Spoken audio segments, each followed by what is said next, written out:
Hi, welcome to You Are the Seed, where you're the seed for growing a greener tomorrow, starting today.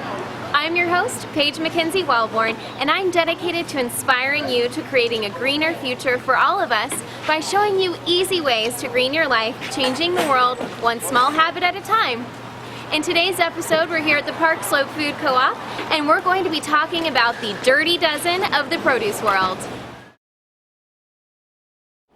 What does a 1967 film have to do with fruits and vegetables, you may be wondering? Well, let's just say they both have some seedy characters.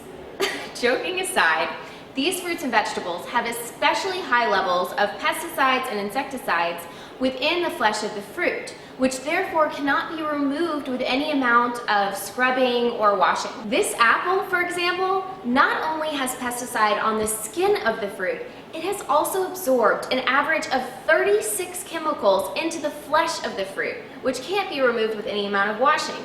In our last episode, we showed you how to properly clean your produce, but with the dirty dozen, you may want to consider buying organic in order to avoid ingesting some of these toxic chemicals.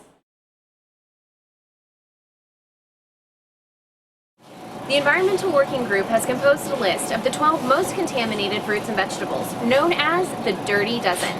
The Dirty Dozen are peaches, celery, apples, bell peppers, cherries, imported grapes, nectarines, pears, potatoes, raspberries, spinach, strawberries. If you choose organic versions of these 12 foods, you'll reduce your pesticide exposure by 90%. Here at You're the Seed, we tried to think of a fun acronym to help you remember the Dirty Dozen. Here's what we came up with.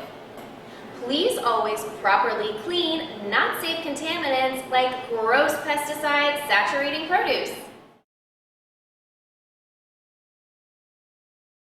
Just in case you can't remember that, check out the Environmental Working Group's website at ewg.org, where you can download a guide to the Dirty Dozen that fits very nicely in your wallet, as well as find lots of other resources, including the 12 least contaminated fruits and vegetables. So, here are some tips for dealing with the Dirty Dozen. At the very least, wash your produce thoroughly with one of the washes that we showed you in episode 1. Or you could buy the organic versions of the Dirty Dozen and conventional everything else and decrease your pesticide exposure by 90%. Finally, if you really want to reduce your exposure to as many chemicals as possible, buy mostly organic produce. And remember, every little bit counts. Even if you just buy organic strawberries from now on, you'll be avoiding exposure to 36 chemicals.